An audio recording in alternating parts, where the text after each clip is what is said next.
إن الحمد لله نحمده ونستعينه ونستغفره ونعوذ بالله من شرور أنفسنا ومن سيئات أعمالنا من يهده الله فلا مضل له ومن يضلل فلا هادي له أشهد أن لا إله إلا الله وحده لا شريك له وأشهد أن محمدا عبده ورسوله أوصيكم وإياي أولا بتقوى الله فقد فاز المتقون كما قال الله تعالى في القرآن الكريم بعد أعوذ بالله من الشيطان الرجيم يا أيها الذين آمنوا اتقوا الله حق تقاته ولا تموتن إلا وأنتم مسلمون. Assalamualaikum warahmatullahi wabarakatuh.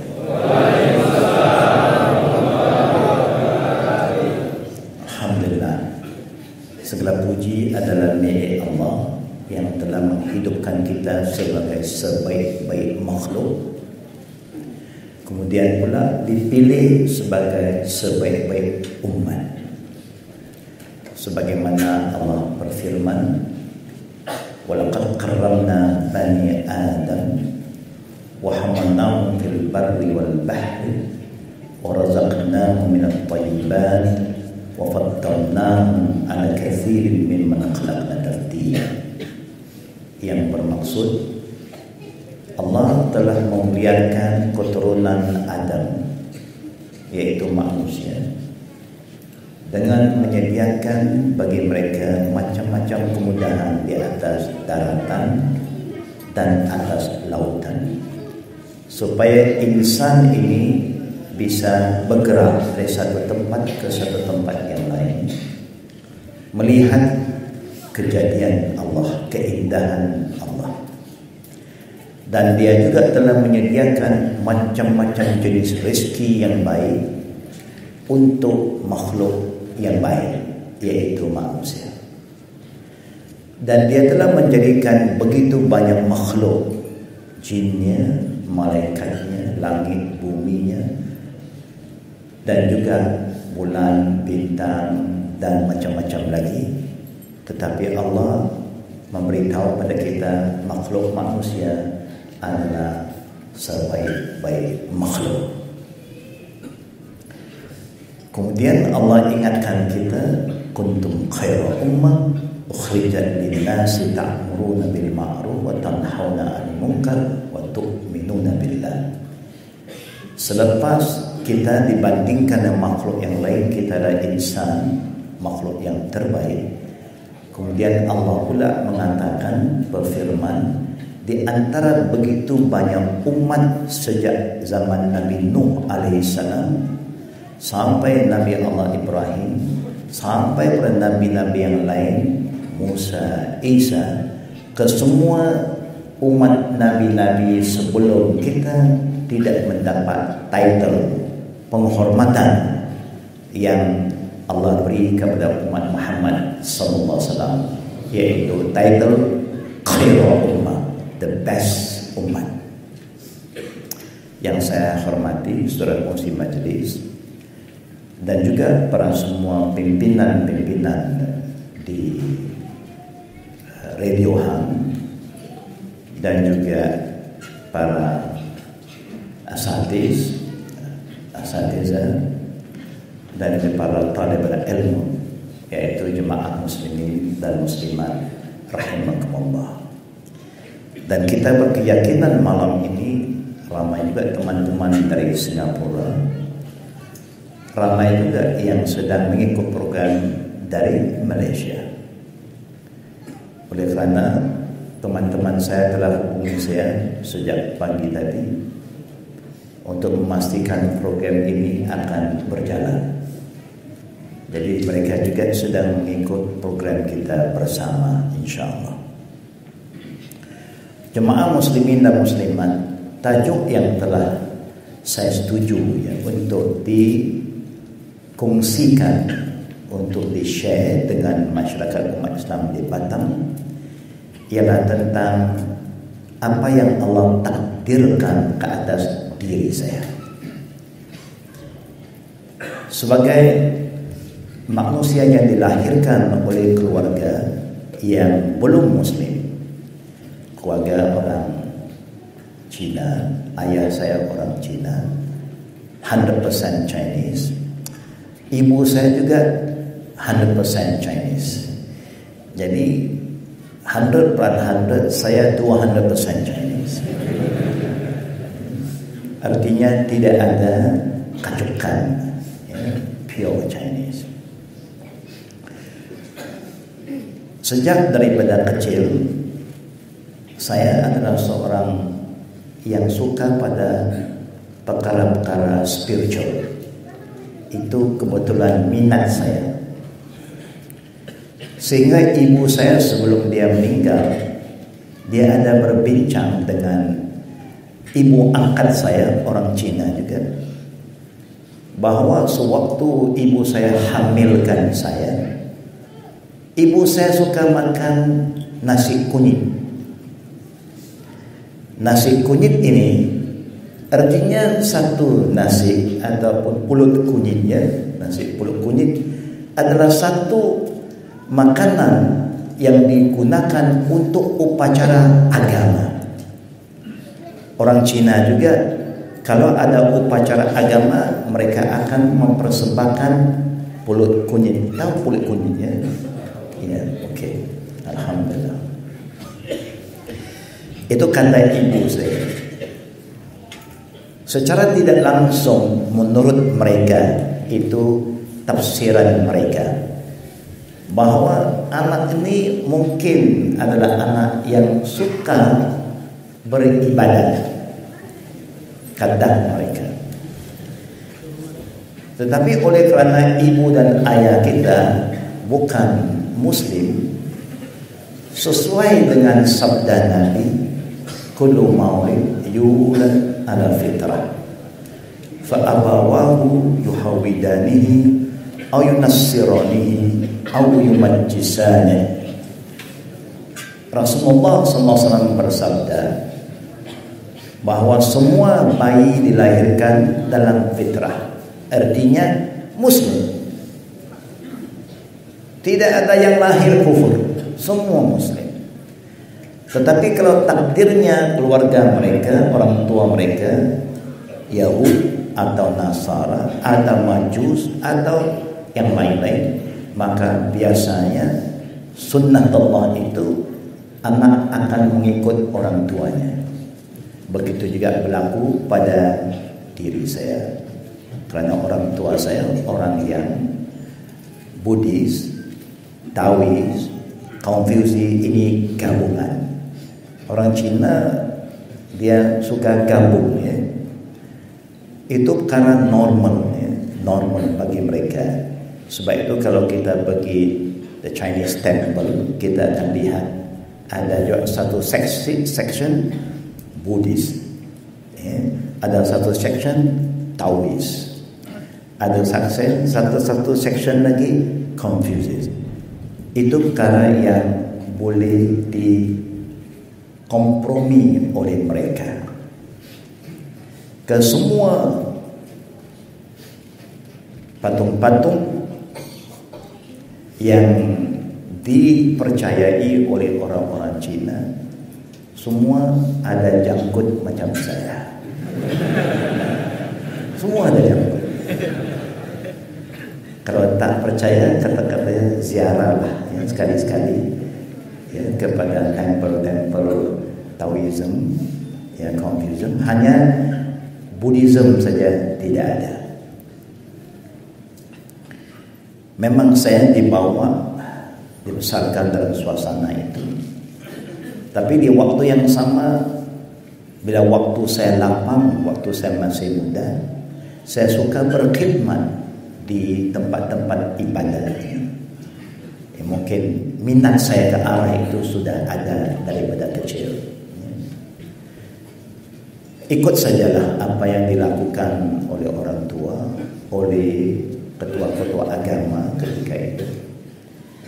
Kita juga dilatih untuk menjadi seorang hamba yang fakir.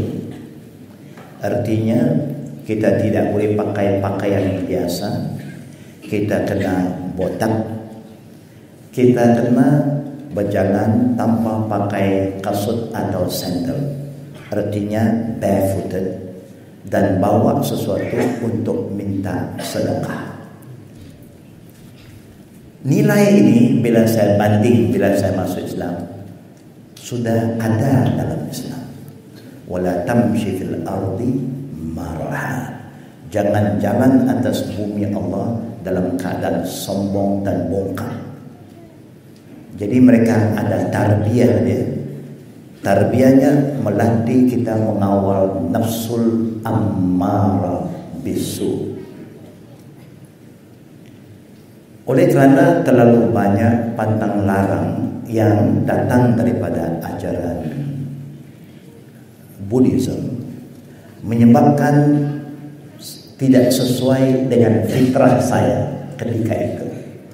Ikut juga, tetapi di waktu yang sama kita rasa perlu kita cari sesuatu yang lebih rasional. Kerana banyak yang tidak boleh dalam Buddhism. Kalau ikut Buddhism yang betul, dia tidak boleh makan sebarang makanan yang berdarah. Artinya tak boleh makan ayam, lembu, kambing, ikan semua pun tak boleh makan. Artinya tidak dibenarkan kita membunuh, no killing. Mau makan sayur pun bukan sebarang sayur halal. Vegetarian yang betul-betul, bukan semua sayuran dihalalkan. Sayur yang halal ialah sayur yang kita tidak membunuh pohon itu. Kerana membunuh haram. Seperti sayur tauge ya, bean sprout ya. Tauge biasanya orang cabut daripada akar. Bila you cabut dari akar, haram, kerana kau telah bunuh ya, sayur itu. Kalau mau juga makan, bisa ambil gunting di atas saja.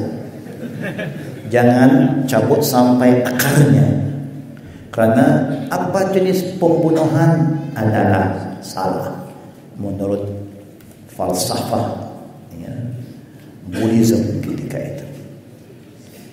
Lama-lama kita pun rasa agak susah ya. Bila susah, umumnya bangsa saya, mana-mana agama kalau menyusahkan dia hijrah. Dia mesti hijrah, cepat dan lambat dia hijrah. Saya pun buatlah satu penghijrahan mengikut agama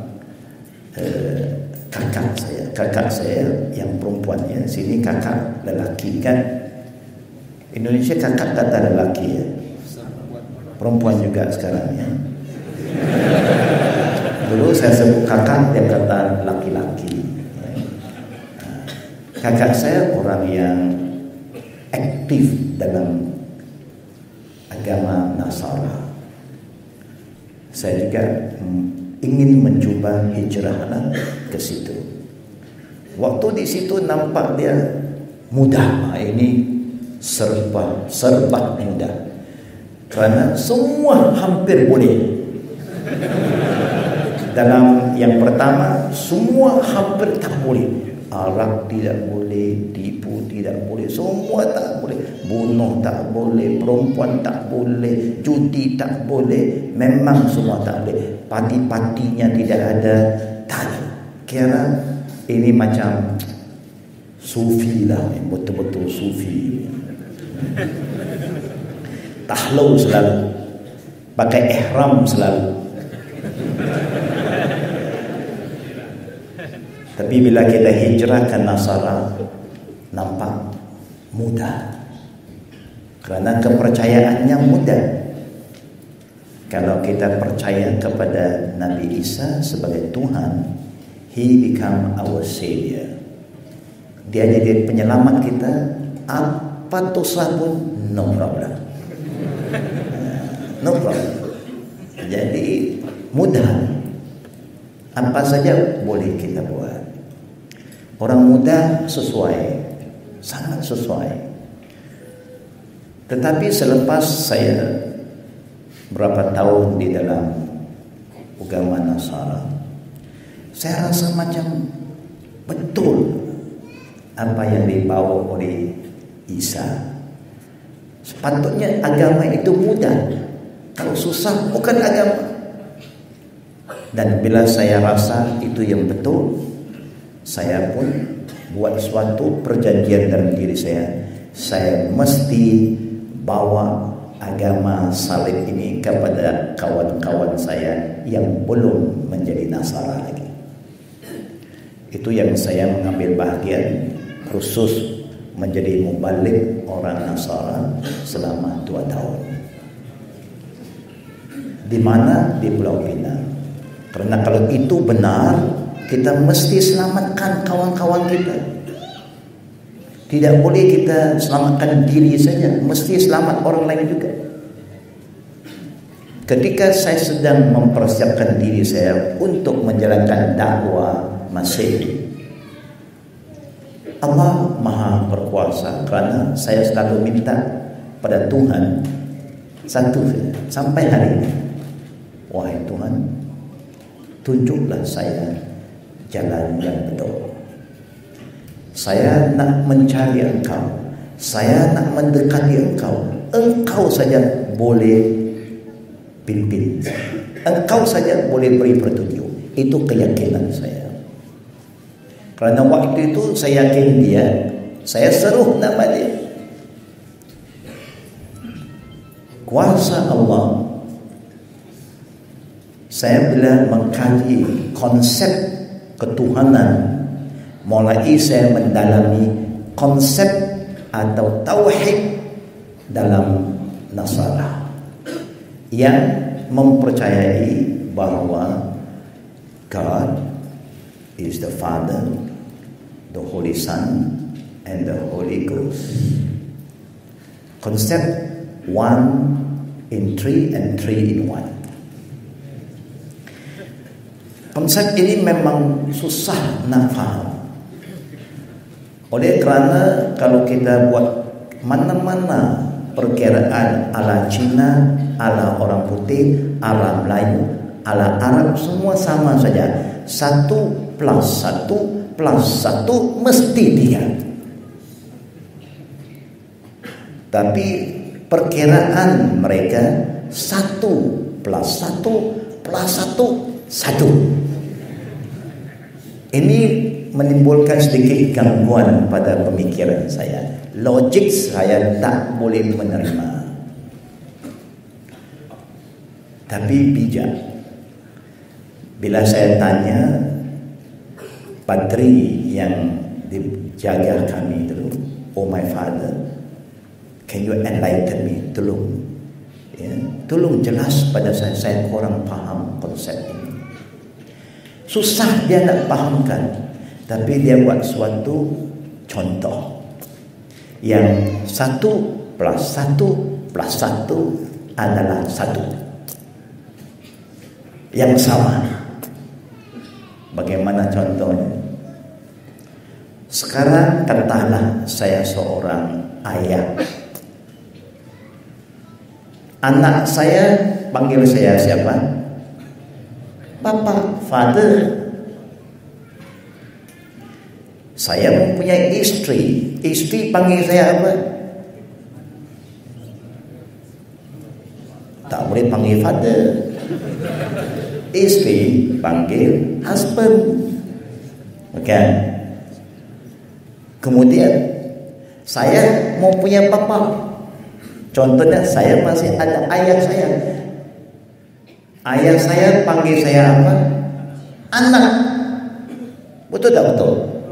Betul lah. Mesti betul.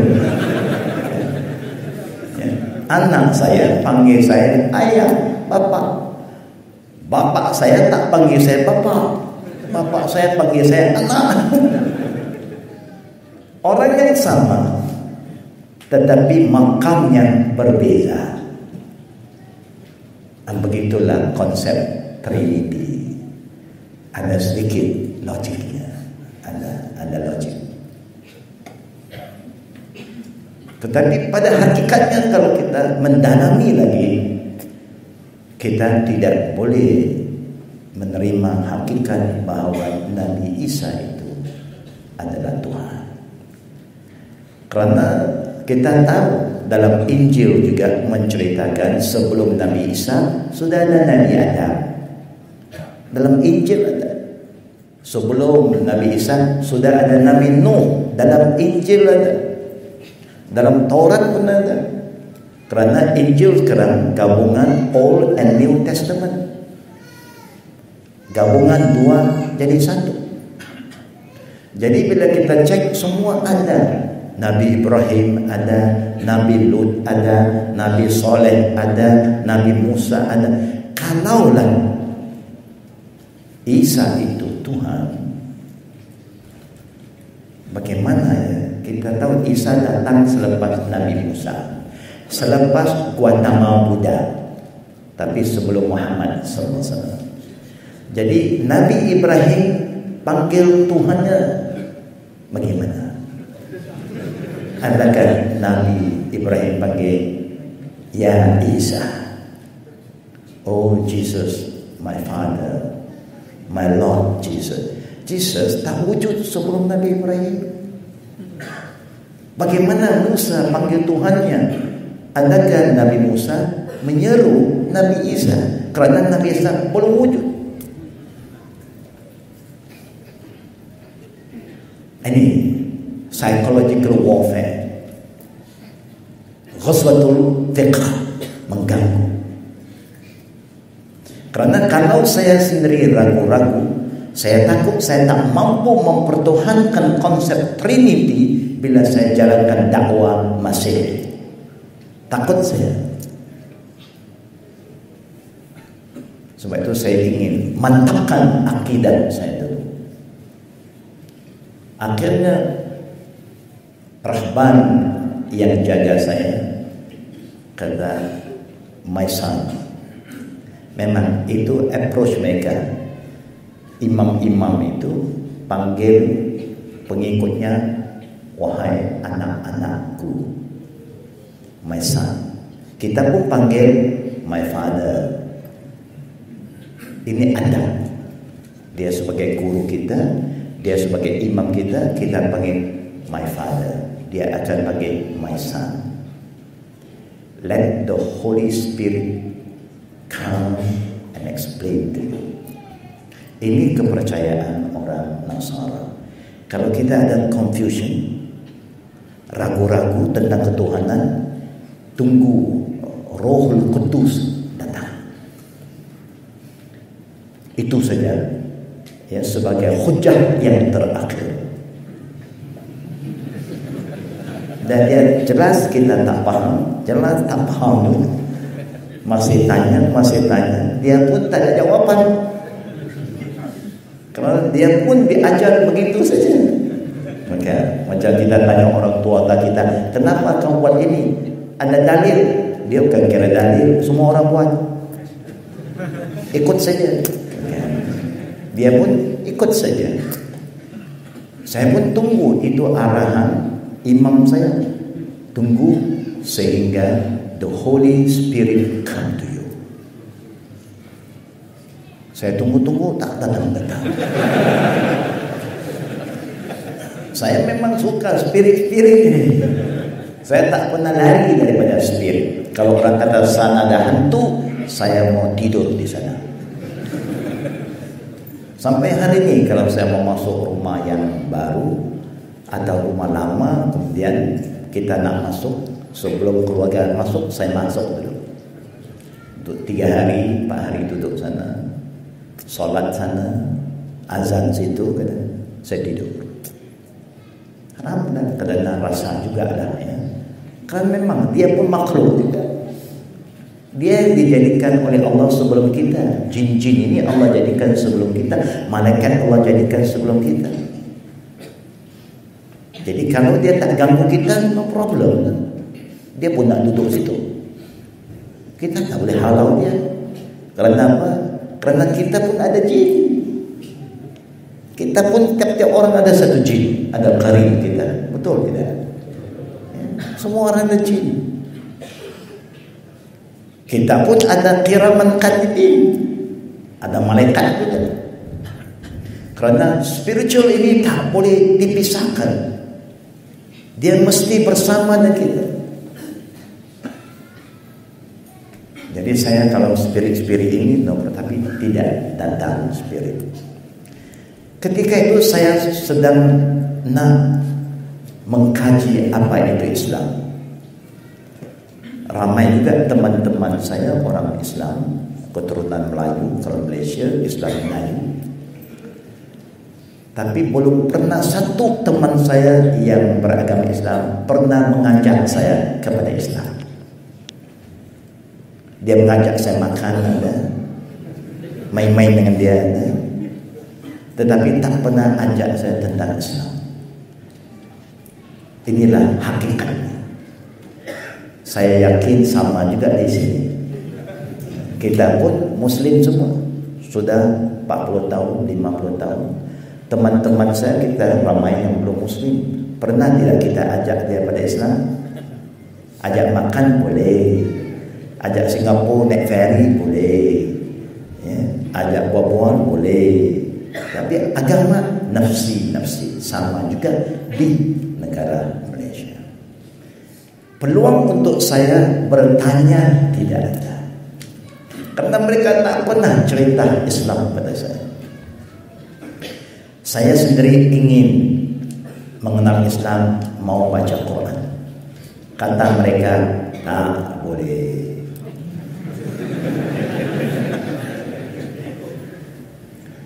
Dan nakal yang mereka kadang-kadang, hari ini baru saya sedar, artinya selepas saya masuk Islam baru saya sedar, kalau dia nak bercakap sesuatu sesama dia tentang saya, dia akan gunakan kalimah ba alif ba ya. Kalau sama dia, jaga-jaga ini ba alif ba ya ni. Saya pun mana saya tahu apa itu ba alif ba ya waktu itu kan. Selepas saya masuk Islam baru saya tahu apa itu ba alif ba ya. Rupa-rupanya mereka suka guna nama sandaran kepada bangsa saya. Ini bangsa ba alif ba ya, bangsa yang suka makan babi. Kalau orang saya meninggal, dia tak panggil mati, dia panggil Cina mampus, Melayu mati, orang Arab mati, orang India mati, Cina saja mampus.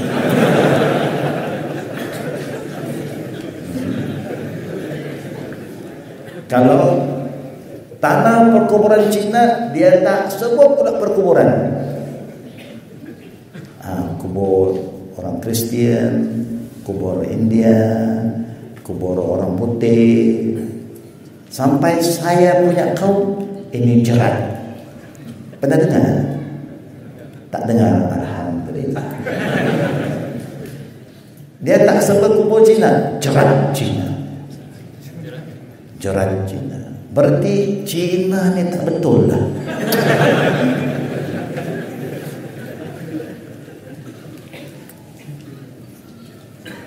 Saya mau baca Quran tak dikasih kerana dia kata najis, kotor. Betul tidak?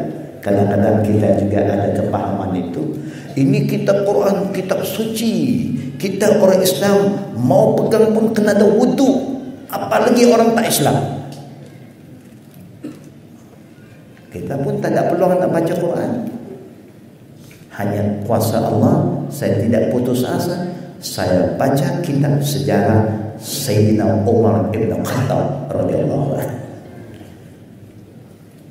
Sejarah Sayyidina Umar menjadi satu sebab dengan izin Allah saya memeluk Islam. Melihat kepada dia seorang anti-Islam, anti-Nabi, sudah ambil tekan nak bunuh Nabi, takdir Allah dengan surah Taha dia memeluk Islam. Jadi saya ketika itu rasa kitab ini mesti ada kekuatannya sendiri yang boleh mengubah satu insan yang begitu benci kepada Nabi, akhirnya memeluk Islam menjadi khalifah Rasul yang kedua. Sehingga Nabi gelarkan Umar Al-Faruq, di mana dia berjalan semua syaitan lari.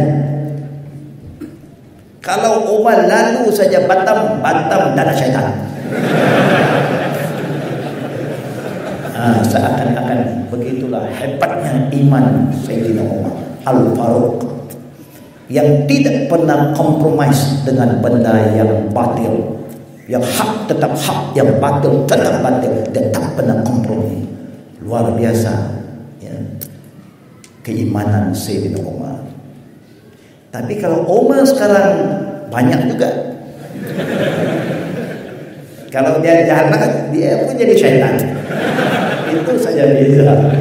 Nama sama, hanya sikapnya tak sama. Itu beza. Nama hebat. Kita mau bukan nama saja hebat, kepribadian kita mesti hebat. Saya memeluk Islam bukan mudah, teman-teman. Kalau saya beringat kembali waktu saya masuk Islam, tak ada yang senang. Pertama, orang Muslim tidak buka pintu mereka untuk menerima saya. Kedua, saya mau daftar pengislaman saya pun susah. Akhirnya saya ambil kesimpulan, saya duduk di masjid 4 tahun. Hampir boleh kata seluruh masjid di Pulau Pinang, di Bandar, semua masjid yang saya pernah tidur. Saya hijrah sini 1 minggu, sana 2 minggu, sana 1 bulan, hijrah. Kerana saya pun senang di masjid, tak mengganggu sesiapa. Bila ibu saya tahu saya masuk Islam, dia tanya saya, di mana kau duduk sekarang? Saya kata, ibu jangan susah, di rumah saya besar-besar.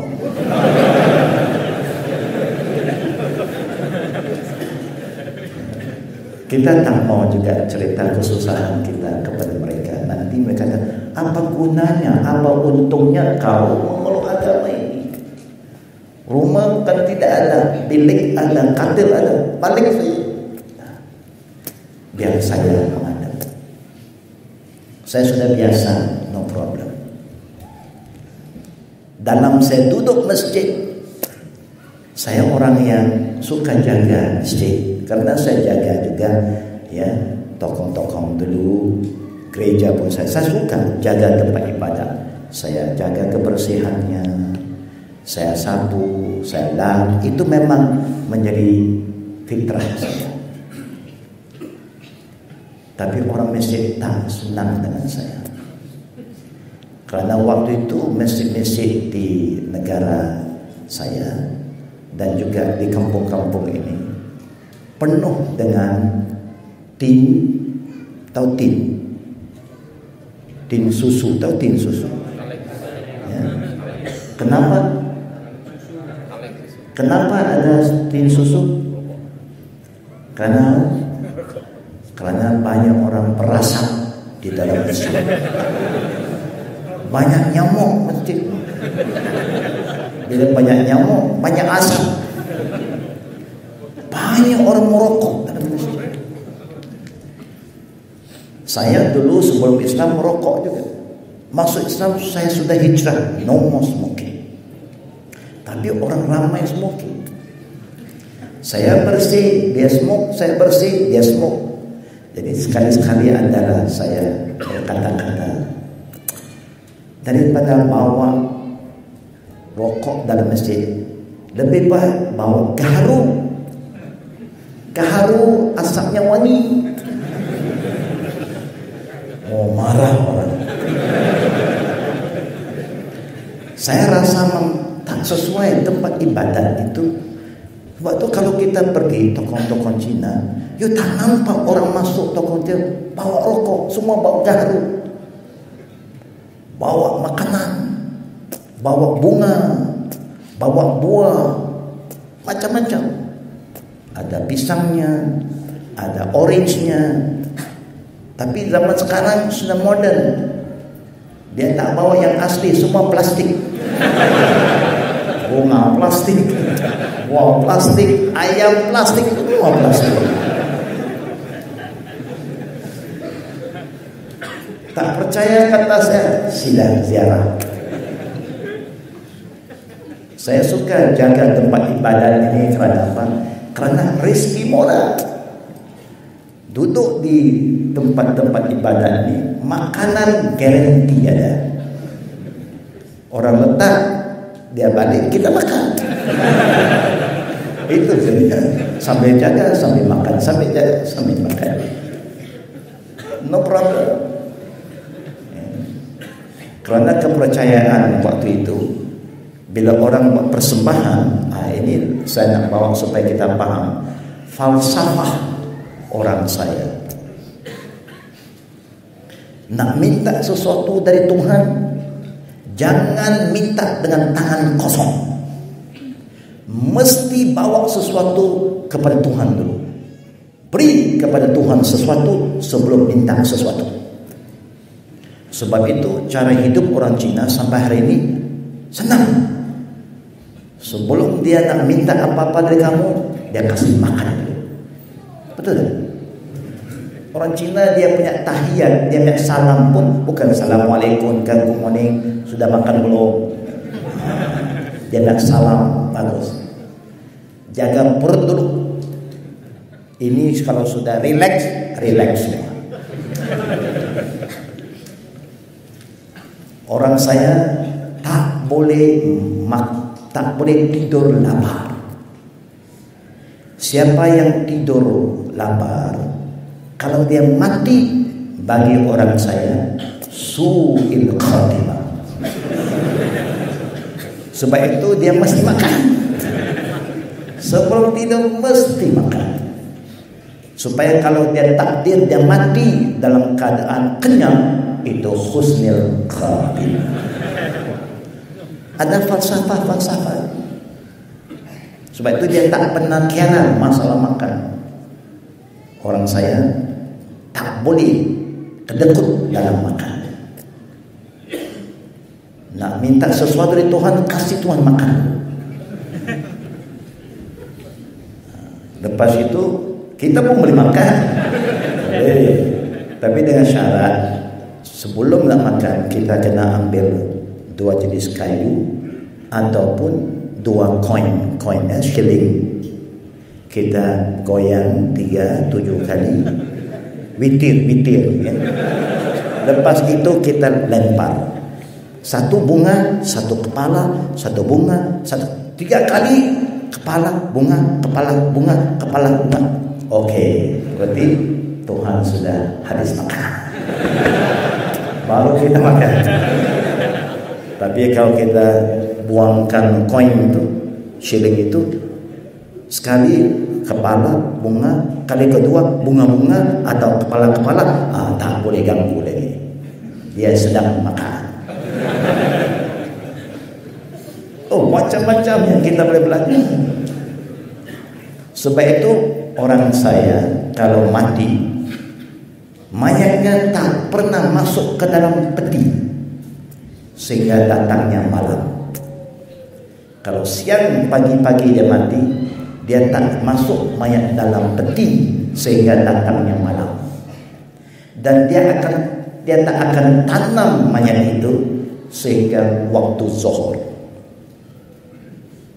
Kerana apa?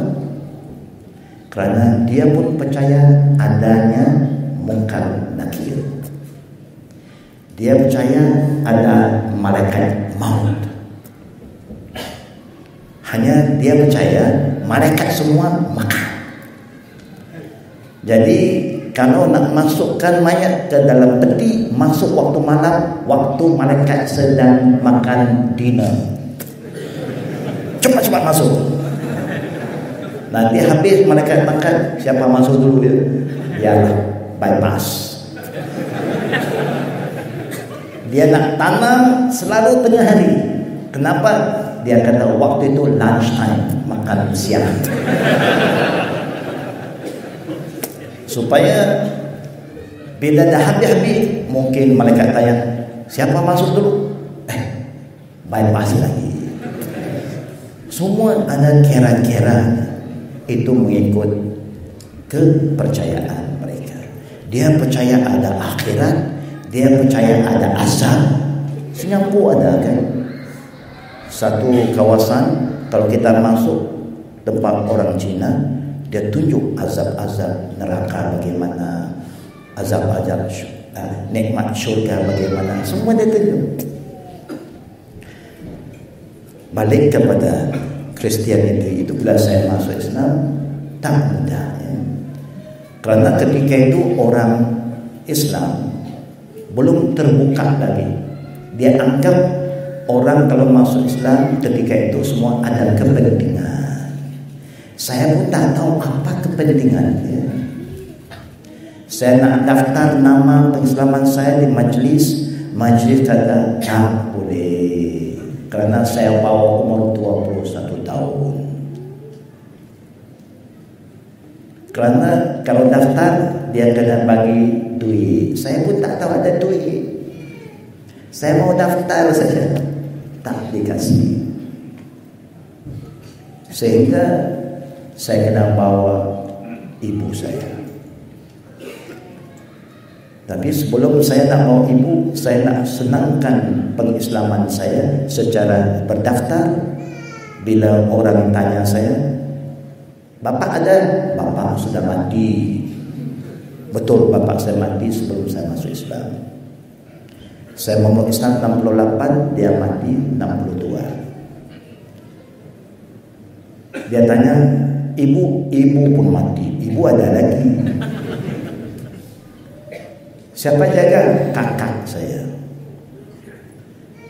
Suruh kakak datang, bawa surat mati bapak, surat mati ibu. Oh, susah. Saya mau senangkan pendaftaran, susah. Tapi terpaksa bawa ibu. Kerana apa? Kerana saya nak daftar pengislaman saya, dapat sijil resmi, saya boleh tukar pasport saya, kerana saya mau ke Madinah. Saya sudah dapat, kawan saya ajak saya ke Madinah untuk mendapat pasport, ada agama Islam, nama Islam. Saya kena ada pendaftaran resmi. Saya bawa ibu saya. Pegawai yang bertugas datang, bagaimana saya boleh percaya cakap engkau? Dulu saya tanya, ada bapak kata mati, ada mak kata mati. Sekarang bawa satu perempuan kata itu mak engkau. Orang Cina pantang cakap mati. Oh, marah mak saya. Dia kata saya mati. Marah. Saya pun maafkan dia, mak. Bantu saya nak pergi luar negeri. Kalau tidak susah. Mak tak payah belanja. Waktu itu saya naik kapal. Itu kapal yang terakhir pergi Mekah daripada Malaysia. 2 minggu perjalanan. Itu sejarah saya ke Timur Tengah. Ala kulli hal, memanglah pengalaman saya dalam Islam peringkat awal tak senang. Sebab itu bila ada kawan-kawan saya sekarang masuk Islam, dia kata susah. Saya dengar cerita mereka 5 minit, saya kata apalah susah kamu. Tak susah pun. Kerana sekarang banyak pertubuhan jaga saudara baru, banyak kemudahan telah diberi oleh majlis agama, macam-macam telah berubah sekarang. Waktu saya tak ada lagi. 60-an orang tak kisah siapa masuk Islam. Menyusahkan orang Islam saya kata. Memang bukan senang. Sampai saya pernah dihalau dari masjid. Saya jaga kebersihan masjid, orang masjid halau saya keluar. Saya letakkan kain baju saya dalam beg kawasan masjid, dibuangnya di luar. Marah juga, saya pun marah. Saya mudahkan, orang mudah marah. Saya sudah mau gaduh sama orang masjid. Hanya kawan saya baik, jangan. Kalau you gaduh, confirm jahat. Sebelum you gaduh, dia dah kata you jahat. You gaduh, confirm jahat. Saya pun sabar, alhamdulillah. Sebab itu saya tak pernah cerita pada keluarga saya kesusahan ini. Takut dia akan menghina agama. Kalau mereka tanya, bagaimana? Okey, duduk bagaimana? Rumah besar, dia tak tahu. Kalau dia tahu masjid, katil pun tidak ada, tilam pun tidak ada, atas tikar saja. Tapi alhamdulillah, mereka nak halau saya keluar, saya tak nak keluar. Saya kata, ini rumah Allah, bukan rumah Tuan. Tuan ada rumah, saya tak ada rumah, ini rumah saya. Mereka lapor pada polisi. Polisi datang kerana ada juga orang muda, kawan-kawan saya tidur masjid juga. Polis datang tengah malam. Mana rumah? Kawan saya orang Islam, rumahnya tepi-tepi masjid. Sana, balik. Dia gerak saya, mana rumah? Saya saudara baru, ini rumah saya. You tidur. Jadi alhamdulillah. Kadang-kadang Allah Maha Kuasa. Ada orang tak suka, ada juga orang yang suka. Alhamdulillah.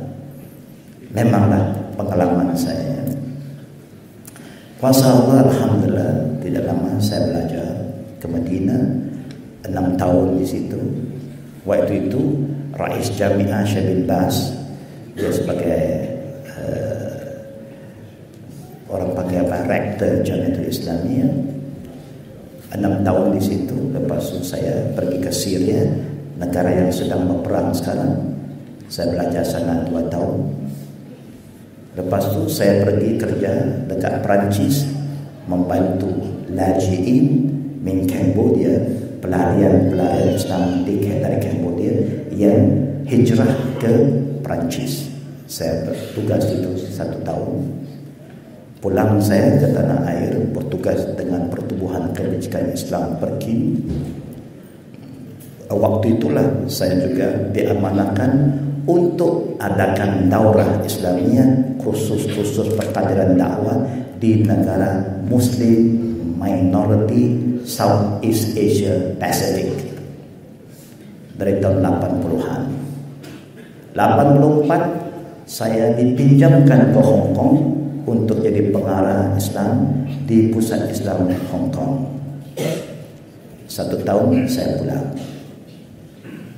92 saya berhenti daripada Perkin dan saya aktif dalam pertubuhan yang telah saya asaskan, Jamiatul Al-Qadim, yang tugasnya memberi khidmat kepada manusia, tak kira apa agamanya, apa bangsanya. Melalui khidmat inilah kita jalankan dakwah Islamiyah yang menyebabkan sejak tahun 80-an sampai sekarang tidak kurang daripada 5.000 orang yang telah kita Islamkan.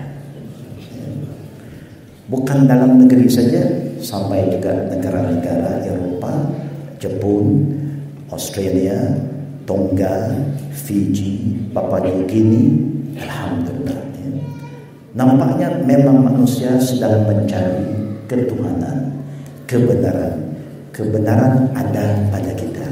Hanya sayangnya kita tidak menjalankan dakwah kepada mereka. Yang ada pada kita semua, muslimin dan muslimat, ialah kita ada macam taklim, ada islahiyah, ada tazkirah, ada. Kerana istilah dakwah ini telah salah pakai dan guna oleh kita. Erti dakwah sebagaimana Allah berfirman, ud'u ila sabili rabbika bil hikmah wal mau'izatil hasanah wajadilhum billati hiya ahsan ila akhir ayat. Sebagaimana Allah berfirman, "Wa man ahsanu qawlan mimman da'a ila Allah wa 'amila shalihan wa qala innani minal muslimin." Kalau kita baca ayat-ayat Al-Quran, kuntum khairu ummah ukhrijat lin-nas ta'muruna bil ma'ruf wa tanhauna 'anil munkar wa tu'minuna billah. Semua mengandungi perintah dakwah yang bermaksud menyeru orang yang belum Islam pada Islam.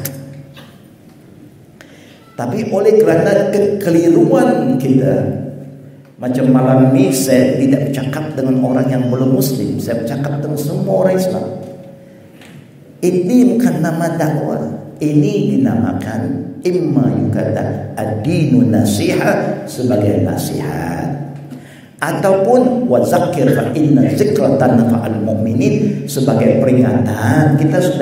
Kita umat ijabah, kita bukan umat luar Islam, umat yang sudah menerima Islam.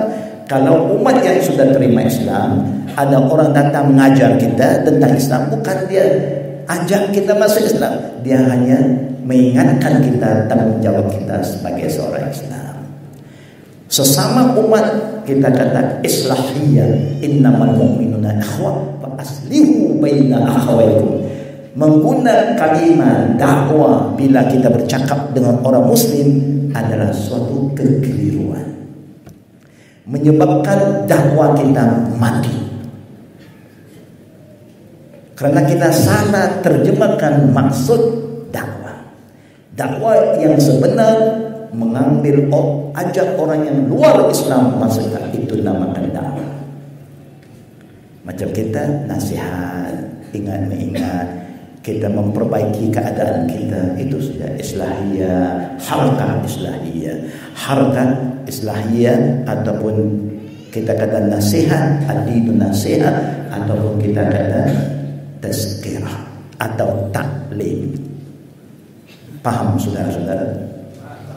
InsyaAllah. Kalau tidak, tak jalan dakwah. Nanti kita bukan kita sudah dakwah. Sama siapa dakwah? Sama Abdullah, Umar, Fatimah.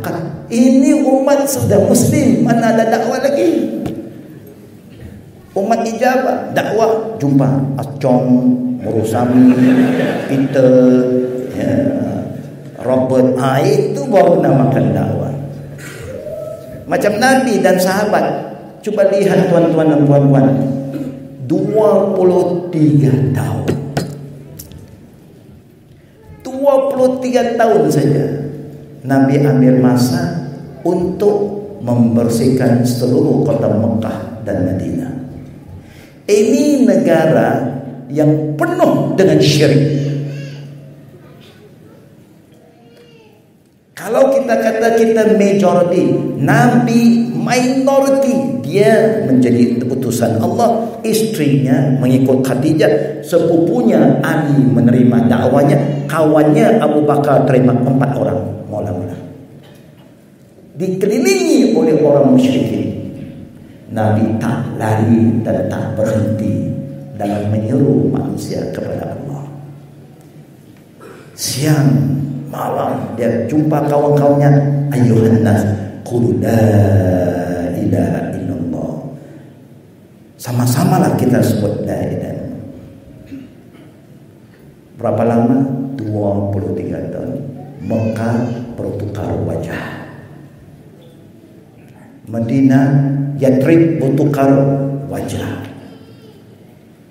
Kita sudah hidup sebagai seorang Islam berapa puluh tahun? Sudah berapa puluh tahun kita belajar? Bukan bertambahnya orang Islam kadang-kadang, tapi bertambahnya syirik. Karena kita tak jalankan dakwah. Tengok pribadi Nabi. Bila dia nak pergi dakwah di Taif, orang Taif tidak sambutnya dengan bunga, tapi dengan batu. Sehingga berdarah badan Rasulullah, dicederahkan oleh lemparan batu. Allah takdirkan malaikat Jabal turun menghadap Nabi.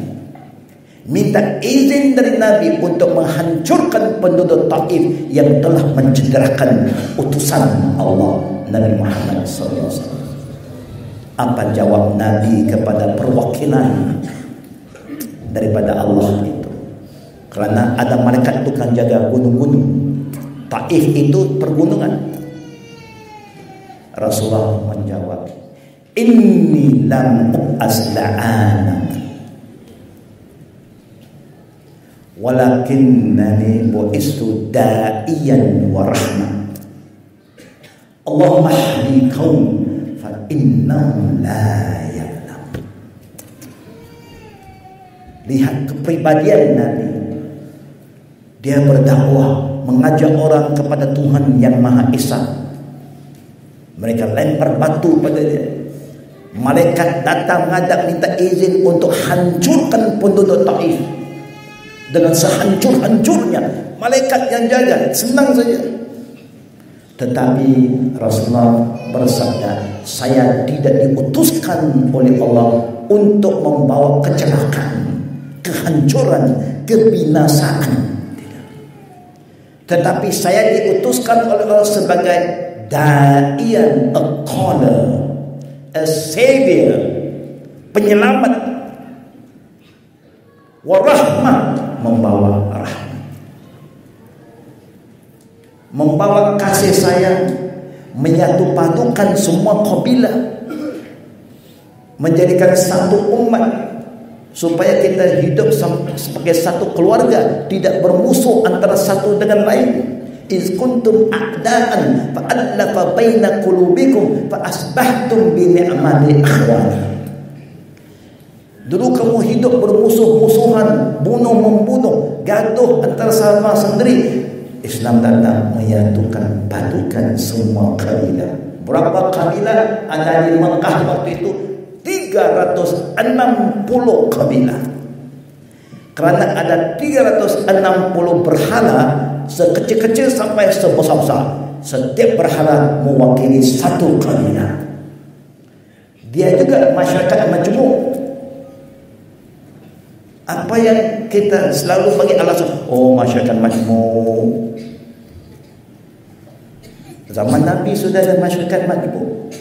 Oh sini banyak yang orang belum Islam. Zaman Nabi pun dikelilingi oleh orang yang belum Muslim. Nabi tak lari dari perjuangan.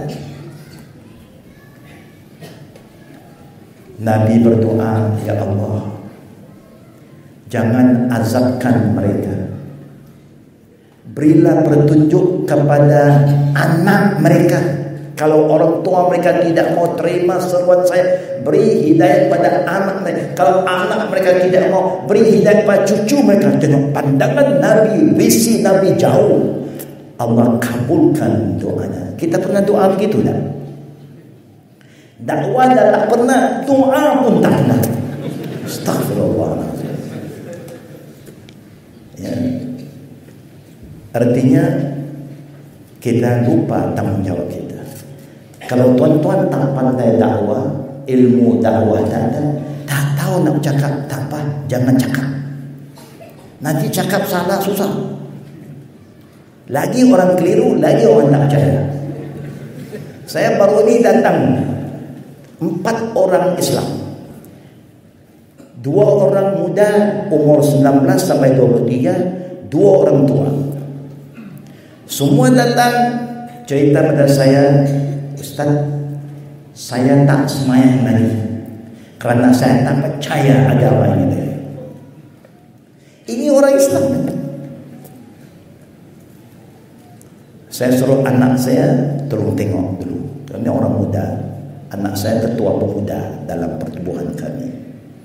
Anak perempuan saya, dia guru tajwid di dalam internet, mengajar ke semua murid satu dunia. Dia berpusat di Macedonia. Itu anak perempuan saya. Alhamdulillah mereka semua aktif dengan kerja-kerja dakwah.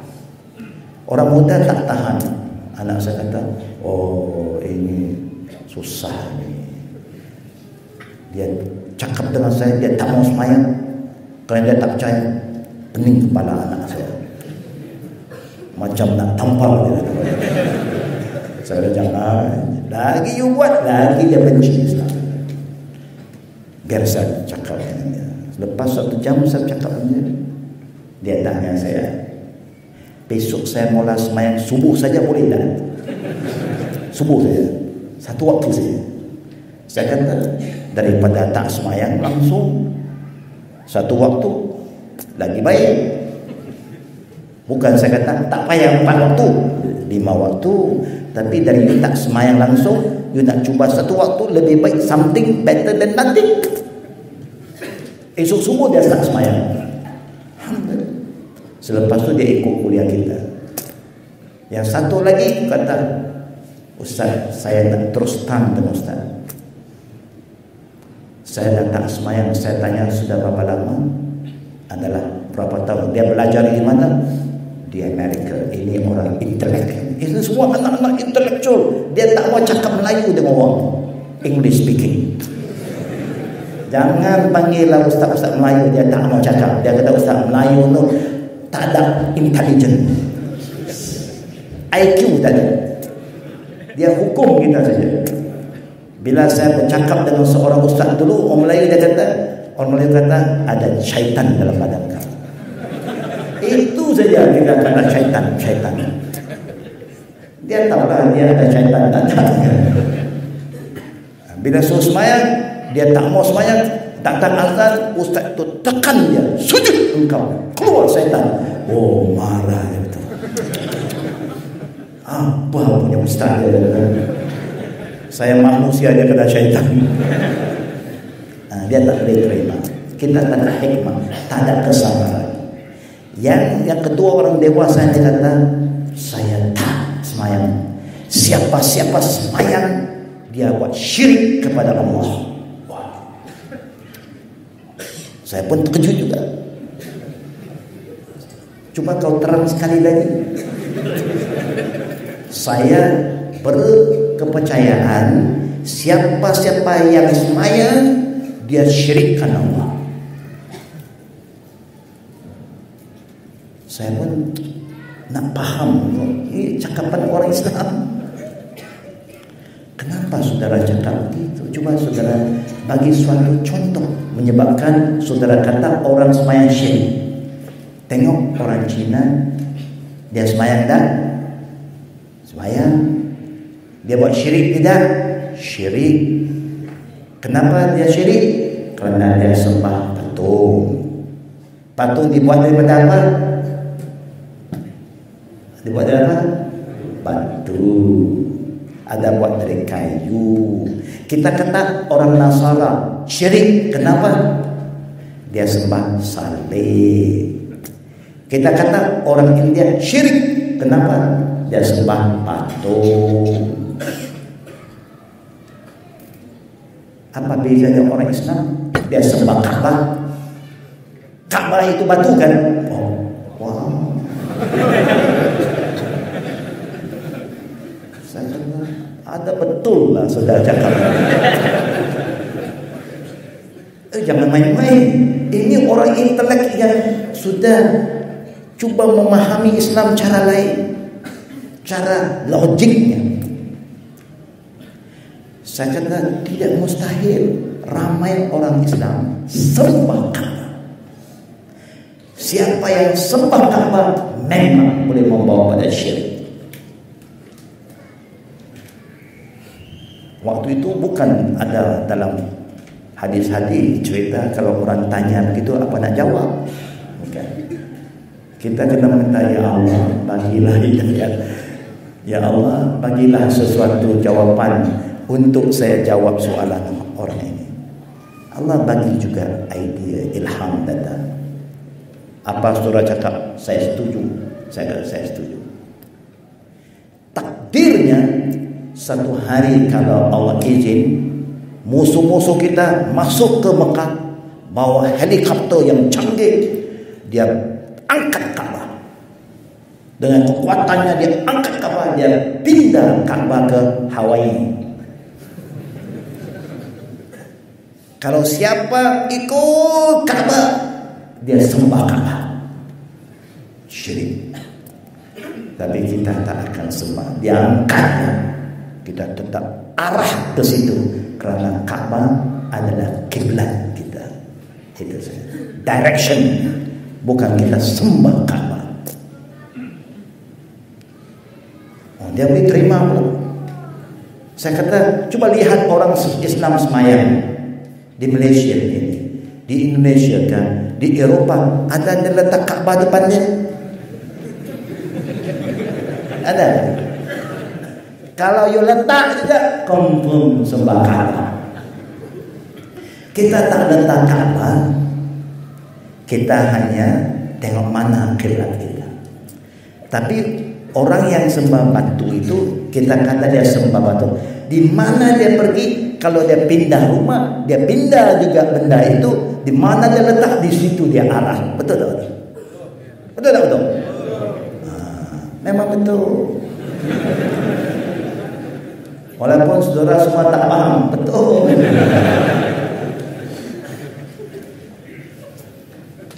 Baru saya cerita, kalau siapa yang sembah ikut batu, habis.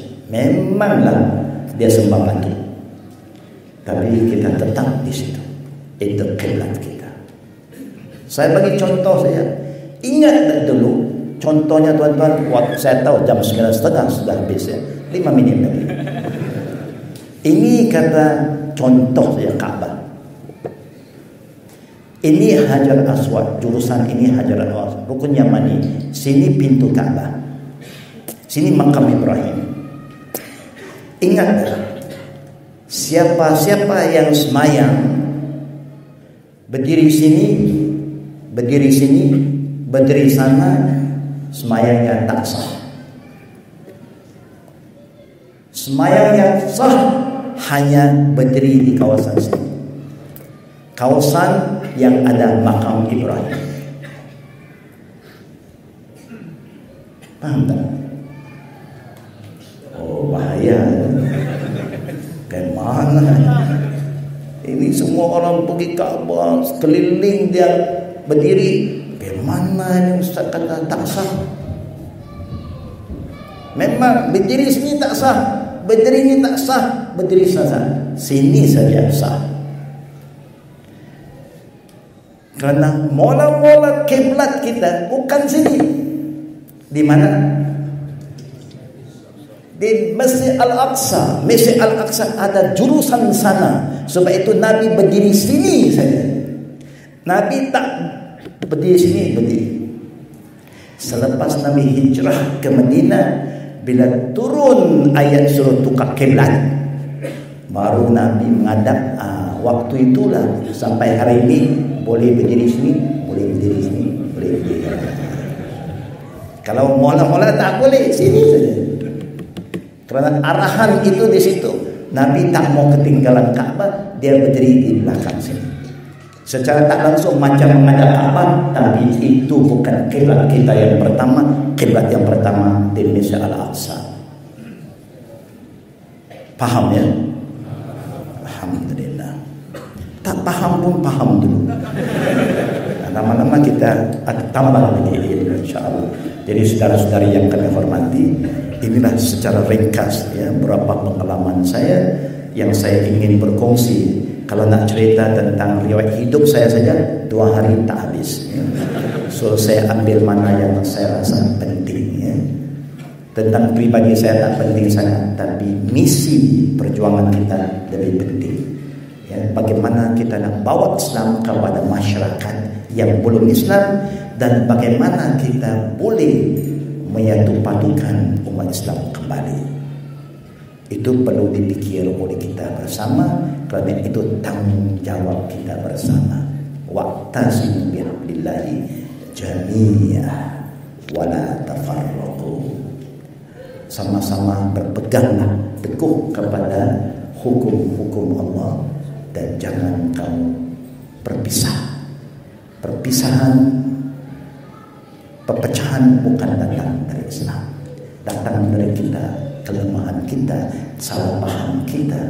Mudah-mudahan Allah tetapkan iman kita, kuatkan perpaduan kita, dan semoga Allah Subhanahu wa ta'ala jadikan kita ummatan wahidah. Amin ya rabbal alamin. Sekarang berhenti untuk sesi kedua, yaitu sesi soal jawab. Fadhal.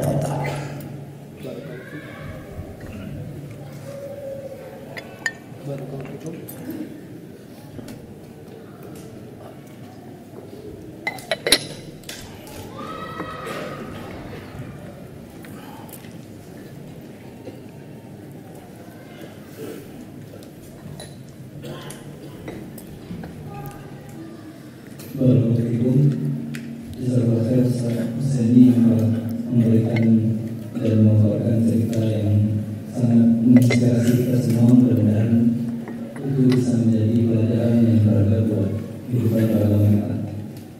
Bagi antum yang ingin bertanya, ikhwan wa akhwat, silakan langsung mendatangkan kertas pertanyaan antum ke meja kami.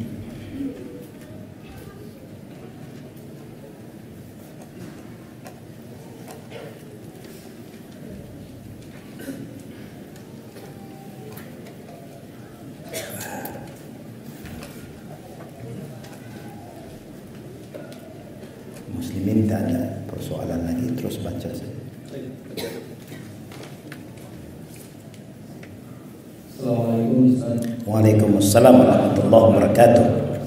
Tadi pagi saya telah jelaskan bahwa manusia yang belum sampai kepadanya pengetahuan tentang Islam, maka di akhirat kelak akan diuji oleh Allah Subhanahu wa taala. Pertanyaannya, apakah pada saat sekarang ini masih ada manusia yang belum mendengar atau mengetahui tentang Islam atau ajaran Islam, dan yang termasuk orang yang akan diuji kembali di akhirat kelak? Apakah orang yang hanya mengenal adanya agama Islam akan tetapi tidak mengetahui ajaran Islam, atau yang memang tidak mengetahui adanya agama Islam sama sekali? Dalam pengalaman saya, jangan jauh di Malaysia, negara saya, bila kita buat survei di perkampungan, yang mana orang Cina sudah hidup bersama orang Islam 50 tahun lebih, kerana dia menjaga di situ. Kita tanya, Uncle pernah tidak dengar apa itu Islam? Tahu tak apa? No. Yang saya tahu, Islam itu Melayu itu Islam. Itu saja. Mengatakan bahwa masih ada tidak zaman sekarang, zaman teknologi, ada masyarakat manusia yang tak tahu Islam? Memang banyak. Kerana media sekarang digunakan oleh musuh-musuh kita menimbulkan fitnah kepada Islam, sehingga orang takut agama ini. Jadi dakwah Islam yang sebenar, yang dikehendaki oleh Allah dan Nabi-Nya, bukan dengan teknologi sangat, itu boleh diguna, tetapi lebih penting dakwah bilhal, melalui contoh. Waktu kita muamalah dengan orang, jangan tipu, jangan bohong, jangan curi timbang, beramanah, janji kita tunaikan, cakap benar. Itu saja. Kalau muamalah kita tunjuk kita bagus, orang kata Muslim number one. Sekarang kita tahu, kita orang niaga ada kan. Kadang niaga sama-sama Muslim dan niaga sama orang yang belum Muslim, mana kita rasa lebih senang hati? Kadang-kadang bersama yang belum Muslim lagi senang hati, dia ada nilai. Kalau pergi Jepun, macam saya contoh, tak boleh lawan. Orang Jepun bilang sama saya, kalau orang Islam masih gagal menyusun kasutnya, dia tak boleh bawa Islam ke Jepun. Tengok disiplin kasut saja. Orang Jepun mana dia pergi majlis, bagaimana ramai orang, kalau dia buka kasut dia atur tertib, macam saf juga. Kita punya kasut Allah saja yang tahu. Mau tahu dia keluar nanti tengok kasut. Mana dia kemana? Wallahu alam. Ya, nanti orang itu dah tendang di sini, tendang ke sana. Sana je pun you tak akan lihat sistem ini. Tiap-tiap orang kalau buka kasut saja atur 1%. Dan cara dia susun kasut tak boleh depan tempat masuk keluar. Kerana tempat itu orang akan pijak. Jangan pijak kasut orang. Kita apa nak buat? Tak pijak tak bisa keluar. Sudah dibanjiri dengan kasut. Ini contoh saja. Jadi berdakwah itu wajib, fardu ain. Tak boleh dengan lisan, dengan hal. Dakwah bil hal. Contoh akhlak itu lebih afdal. Memang banyak lagi yang belum kenal Islam. Saya tahu, saya yang kerja dakwah ini. Lately ini kita buat street dakwah. Di Malaysia kita sudah start. Di Eropah sudah start. Di depan stesen kereta api, di depan-depan mall, kita siapkan counter. Siapa saja datang, Islam for you, Islam for you, Islam for you. Dan orang terbuka, dia ambil. You want a Quran? One Quran for you. One Quran Indian ada, mau Chinese ada, mau English ada, macam-macam sudah berjalan. Di dunia barat sudah berjalan, dan di Malaysia baru bergerak. Di negara lain wallahu a'lam. Ya. Dan memang Masya Allah, Ramadan yang dulu, yang baru ini, kerana murid kita banyak pergi ke masjid, jumpa tetamu-tetamu yang datang nak melawat masjid, kita dakwah. Bukan bagi pakai baju tutup aurat saja, tidak. Bawa dia masuk bilik, bagi penerangan. Itu yang saya telah buat tahun 84 di Hong Kong. Bila orang nak masuk masjid, ada orang masjid halang, ada orang Islam nak pukul mereka. Dia kata ini najis, tak boleh masuk masjid. Akhirnya polis datang. Polis pun bukan Islam juga. Dengan kasut-kasut dia tak boleh pukul. Orang yang bukan polis dia mau pukul. Saya kata kenapa begitu? Ini kotor, najis. Kenapa you kata dia najis? Kalau dia masih duduk luar, bagaimana dia boleh hilang najisnya? Bila dia mau masuk masjid, itu sudah bagus. Orang Islam masjid pun tak mau masuk kadang-kadang. Ini orang tak Islam mau masuk bagus. Dia nak tahu apa yang kita buat dalam masjid, benda apa yang kita sembah. Kerana ada orang berkata di negara saya, orang asli, dia kata orang India tak makan lembu. Kerana apa? Kerana dia sembah lembu. Kerana lembu tu lambang ibu. Dia kerja kuat untuk kita turun sawah, naik sawah. Dia proses susu untuk kita minum. Kalau kita sudah minum susunya, kita sudah anak susuan lembu. Bagaimana boleh makan dia? Macam bunuh ibu kita, ibu susuan. Wah, betul juga. Ada logiknya. Tapi sekarang dia pun sudah langgar. Dia kata, lembu sekarang tak turun sawah lagi. Ini lembu malas duduk jalan tepi jalan. Daripada kita jaga dia, kita sembelih dia. Dia pun sudah hijrah sikit. Jadi dia kata, mungkin orang Muslim tak makan ba alif baya kerana dia sembah ba alif baya. Sebab itu ada setengah orang nak masuk masjid nak tengok apa yang kita sembah.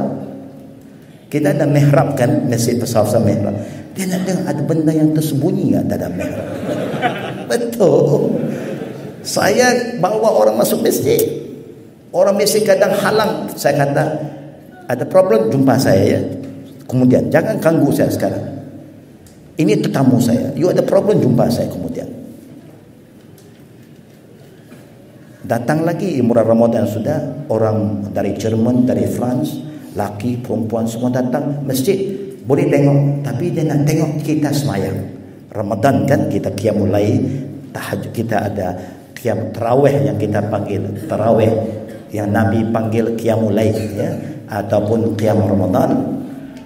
Dia nak ikut, mana boleh ikut dalam masjid? Tak boleh. Murid saya bawa dia ke markas kita. Dia datang, semua pakai pendek lah. Dia memang pakai dia semua pendek-pendek kan. Jadi dia kata, I want to pray with you. Is that possible? I said, why not? Saya minta muslimat saya, kasih dia pakai tutup aurat, biar dia latih. Yang muslimin kasih dia pakai sarung, semayang duduk tepi kamu, hujung. Dia jangan tengah-tengah, nanti susah kan. Hujung sekali, suruh dia ikut. Dia pun ikut, semayang qiyam Ramadan. Dah asyara rakaat. Arba'ah thalatha. Itu yang kita buat. Ikut dia. Lepas tu baru kita adakan tazkirah. Bawa dia masuk, kasih dia Zamzam, kasih dia Tamar Madinah, Ajwa. Sambil berdakwah, this is not any water. Not from France, not from Switzerland. Makkah. The purest water on earth. Zamzam water. Oh, dia rasa gembira. Holy water, yeah. Holy water. Number 1 in the world. Orang pergilah Switzerland, pergi France, tak bawa air balik. Orang pergi Mekah, tak bawa balik Zamzam, bergaduh. Tak sah. I don't play this water, very powerful. Saya kasih dia minum, taste. Saya kasih dia Tamar, Ajwa, Madinah. Our prophets did. Oh, dia rasa macam dimuliakan. Saya kata, this is what Islam say. Kemudian selepas itu ada yang mengikut kuliah kita lagi. Itulah dakwah kita. Jangan halang mereka. Pernah satu orang daripada Tasmania datang jumpa saya. Saya kata, saya mau pergi dakwah, dia mau ikut. Dia mau masuk masjid juga. Saya kata, apa? Duduk tepi saya. Jangan cakap dengan orang, cakap dengan saya. Kalau orang tanya, cakap dengan saya. Jadi orang tanya, ini saudara baru? InsyaAllah. Kalau Muslim, dia ikut saya semayang. Selepas 1 bulan, asyhadu an la ilaha illallah wa asyhadu anna Muhammad Rasulullah. Bukan susah nak dakwah. Tunjuk akhlak yang baik. Jangan halau orang. Kita kena dekatkan orang. Kita terbalik. Oh, najis. Macam kita bersih sangat. Malu kita. Tengok rumah kita malu. Ini bilik air yang lagi bersih daripada bilik tidur kita. Jangan kita pandang hina pada orang. Sebab itu dakwah itu tak susah. Tuan-tuan dan puan-puan, maksud saya, memang dakwah perlu kepada pendekatan secara saksian, bukan through media. Fadhal. Banyak soalan tapi mungkin tak sempat jawab semua ya. Bismillah Ustaz. Saya punya teman dari Cina. Dia beragama Nasrani, Nasoro. Kalau main di tempat saya, dia suka ikut dengarkan radio ham dan tanya siapa ustaznya. Dan feeling saya, dia tertarik dengan agama Islam. Pertanyaannya, harus mulai dari mana kalau mengajak dia ke agama Islam? Harus how to start invite him to Islam. Bila ada orang tunjuk minat, cepat hubungkan dia dengan pihak-pihak yang arif, pihak-pihak yang mampu membimbing dia. Jangan hantar dia ke sebarang tempat, takut nanti dia keliru terhadap agama. Kalau dia sudah tertarik dengan radio ham, bawa dia ke sini. Jumpa dengan ustaz-ustaz kita yang sudah ada kepahaman tentang Quran Sunnah. InsyaAllah saya yakin dia dapat ajar orang yang baru ini Islam yang sebenar, yang tidak dicampurkan dengan adat kebudayaan, pure Quran Sunnah. Itu yang kita ajar di negara kita, di markas kita. Everything direct, Quran hadis, bukan culture, bukan tradition. That will be the best. Itu yang paling baik. Dekat pada orang yang ahlinya. Takdirnya kalau ada orang ini pergi ke Malaysia nak merawat ziarah Malaysia, hubungkan mereka dengan kita. That is very important. Ya, itu yang kita buat selalu. Kita ada network supaya dia datang, kita pula layan dia. Nak tunjuk bahawa inilah Islam. Di masanya orang Islam adalah saudara sesama Islam, dan itu tetamu kita dan kita ada satu nilai, man kana yu'minu billah wal yawmil akhir falyukrim dayfahu. Siapa yang beriman pada Allah dan hari akhirat mesti muliakan tetamunya. Tak kira muslim atau belum muslim, itu tetamu kita. Supaya yang belum muslim dia tengok layanan kita yang baik, dia boleh tertarik kepada Islam. Itulah jawaban saya. Dekatkan dia kepada Radio Hang dan ustaz-ustaz kita di sini. Kalau mereka ada problem, hubungkan dengan kita, insya-Allah. Kita bisa langsung cakap dengan dia, insya-Allah. Kita boleh bagi panduan apa yang terbaik. Macam di Malaysia, kalau ada orang ada minat tentang Islam, kita terus kata, tolong ceritakan pada ayah, isteri ataupun kamu punya keluarga, bawa dia jumpa kami. Itu cara kita. Kita tak mau orang sembunyi. Benda yang baik jangan sembunyi, terus terang. Dan bila keluarga dia datang, alhamdulillah, keluarga dia dapat faham apa itu Islam. Sekali jalan kita berdakwah.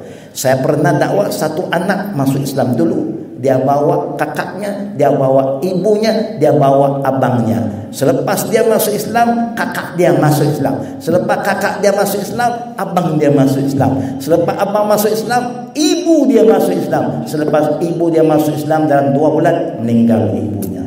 Allahu Akbar, rezeki dia. Itu cara kita berdakwah. Ibu saya juga alhamdulillah sebelum dia meninggal, saya selalu ziarah dia. Saya kata, ibu, terimalah Islam, tak rugi. Kalau ibu mati Islam, 1 bilion tiap-tiap hari, sekorang-korang 1 bilion orang Islam doa untuk roh engkau wahai ibu. You tak rugi. Kerana orang Islam semua semayang kita selalu baca tahiyat. Dalam tahiyat kita doa untuk semua orang Islam. Untung kita. Akhirnya ibu saya bersyahadah. Tidak lama dia meninggal, alhamdulillah. Ya, jangan putus asa, jangan putus harapan. Itu jawaban saya terhadap soalan. Fadhal. Bismillah. Ustaz, selama Ustaz menjalankan dakwah yang mulia ini, apakah Ustaz mendapatkan ancaman dari orang-orang non-Islam? Ada apa? Like a blackmail or threatening from Pernah tidak orang blackmail atau orang mengugut kita? Tak pernah. Alhamdulillah.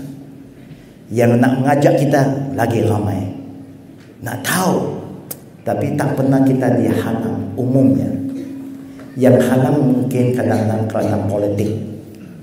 Dia takut pada kebenaran, dia menghalang. Kita di London, kita bagi ceramah di Dewan Gereja di London.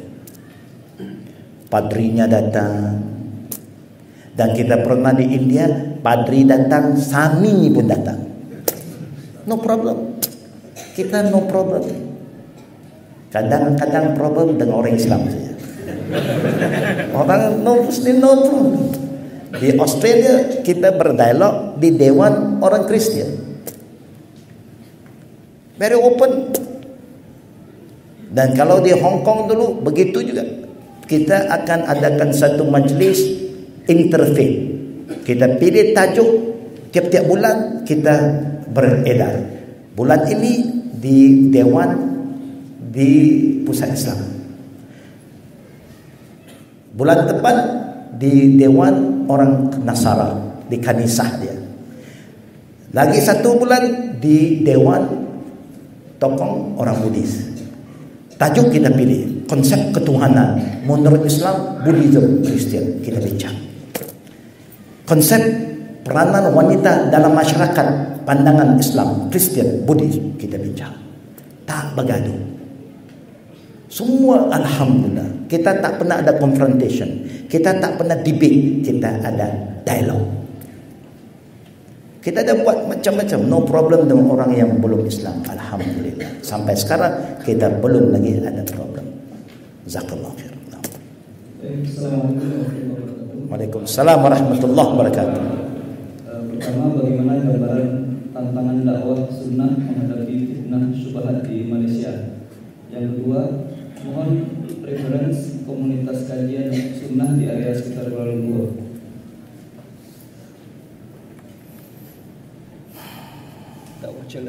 in Malaysia. Oh, The first question. first question. Ada tak masalah dakwah Quran Sunnah di Malaysia? How to face fitnah syubhat? Ya kita alhamdulillah kita di Malaysia samalah di mana-mana saja ya. Malaysia ke Singapura ke Indonesia kita jiran ya. Kita Nusantara sama saja. Masalah juga saya yakin sama saja. Kadang-kadang berlaku kesalah faham antara kita ialah kerana kita kurang berdialog, kita kurang bermusyawarah. Kita tahu agama kita cantik, Islam itu indah. Saya tertarik pada Islam kerana apa? Satu-satu agama yang saya lihat yang begitu teratur, begitu halus disiplinnya dalam Islam. Semua masalah ibadat Allah telah cerita sekecil-kecil sampai sebesar-besar. Siap, ready. Tak payah kita nak reka fikir ini, ikut saja. Tidak ada dalam agama yang lain. Everything ready made. Ikut saja. Jadi agama kata, fa in tanaza'tum fi syai'in farudduhu ila Allah wa Rasul. Kalau kamu berselisih faham dalam apa urusan, kamu orang Islam, sikap kamu berbeza dengan orang yang tidak Islam. Kamu ada rujukan, kamu mesti duduk, panggil semua orang yang ada sedikit salah faham, duduk dan kita bincang. Apa hujah kamu yang kamu kata ini benar? Apa hujah kamu kalau kamu kata saya salah? Kita di Malaysia memang kita suka adakan perbincangan, mesyuarat. Tak payah terbuka. Ini masalah keluarga sama Islam. Duduk. Yang you kata saya salah, mana dalilnya?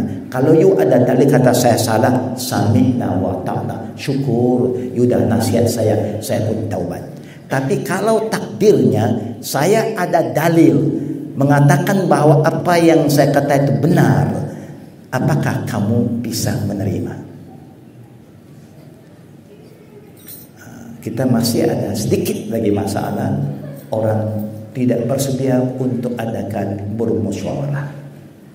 Tapi selain dari itu tak ada masalah. Ada sedikit-sedikit itu biasa.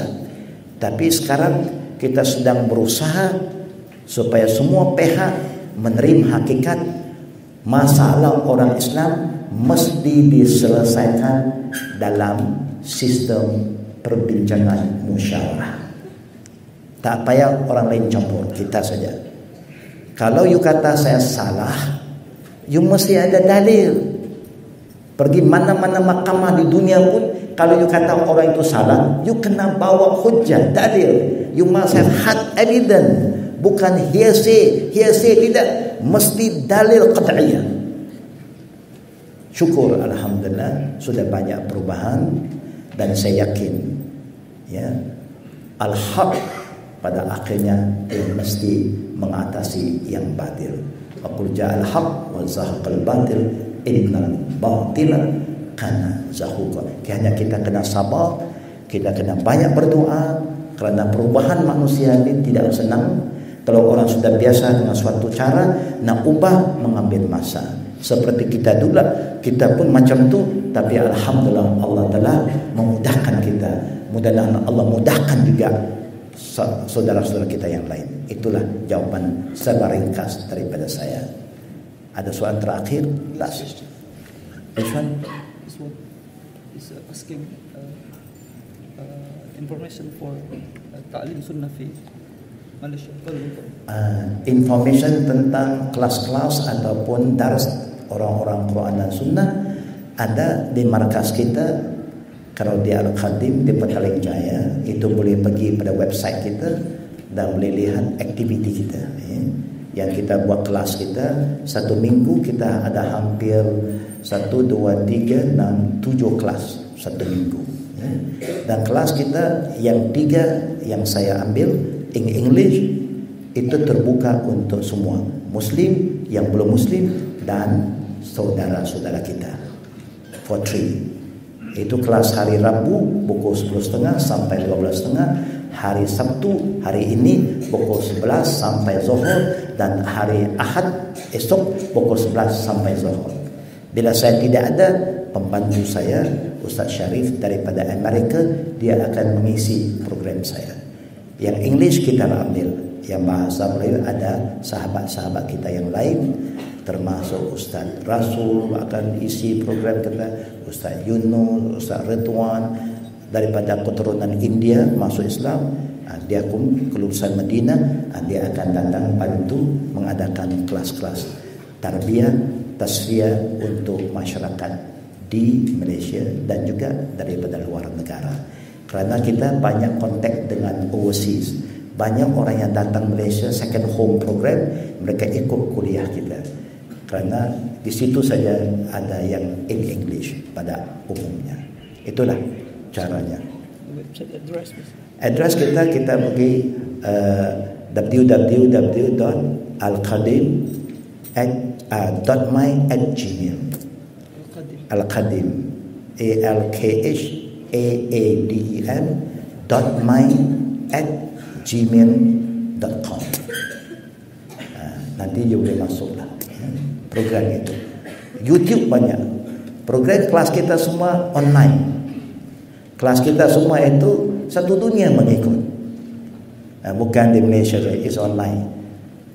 Dan kadang-kadang dalam satu bulan sekali saya ada satu program yang online juga, New Muslim Academy, yang berpusat di Amerika. Jadi kita akan ada online, yang mana satu dunia punya jemaah-jemaah yang nak ikut program itu akan menunggu dan akan respon pada waktu itu. Alhamdulillah, itu teknologi yang membantu kita ya. Mudah-mudahan Allah mudahkan usaha kita.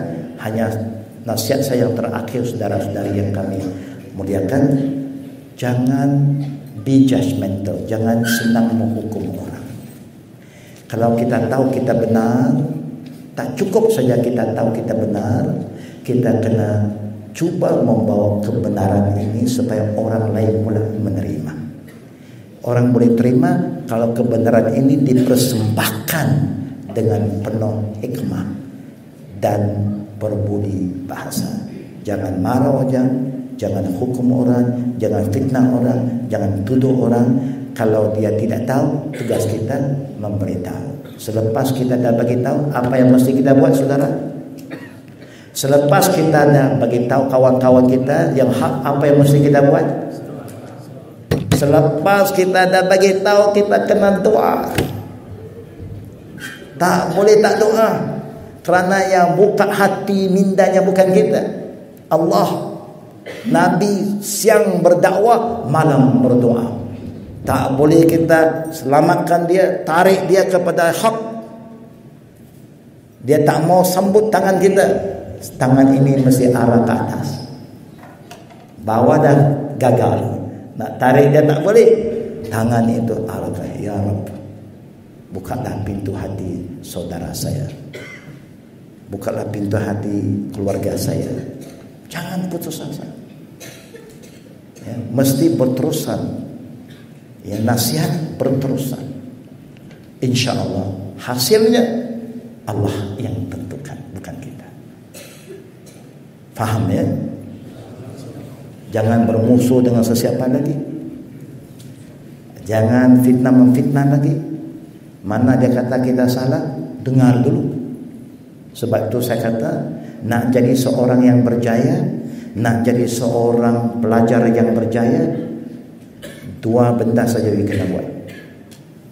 Macam Nabi sebut, usikum bitaqwallah. Bagaimana nak takwa? Sama wa ta'ah. Kekuatan umat dulu bukan kerana kekayaan mereka, bukan kerana ramainya mereka, kerana mereka ada kualiti. Apa kualiti mereka? Dengar, patuh. Dengar, patuh. Itu saja yang kita kena buat. Dengar baik-baik. Kalau dalil ada dalam Quran dan hadis, ikut. Selamat dunia, selamat akhirat. Itu dia tugas kita. Kalau tidak, kita akan jadi umat apa? Sami'na wa asaina. Ada dua saja kumpulan. Sami'na wa ata'na atau sami'na wa asaina. Kita pilih. Tapi orang yang sudah ata'na, jangan putus asa. Istiqamah, tunjuk akhlak yang baik supaya kita dapat selamatkan orang lain. Mudah-mudahan Allah jayakan usaha kita bersama, dan Allah lembutkan hati-hati keluarga kita, teman-teman kita yang jauh daripada kita, supaya satu hari mereka akan bersama kita sama-sama mengangkat Islam, al-Islam ya'lu wala yu'la alaih. Islam paling top, tak ada lebih top daripada Islam lagi. Wabillahi taufiq wal aqli da'wana walhamdulillahi rabbil alamin. Subhanakallahumma bihamdik asyhadu an la ilaha illa anta astaghfiruka wa atubu ilaik. Assalamualaikum warahmatullahi wabarakatuh.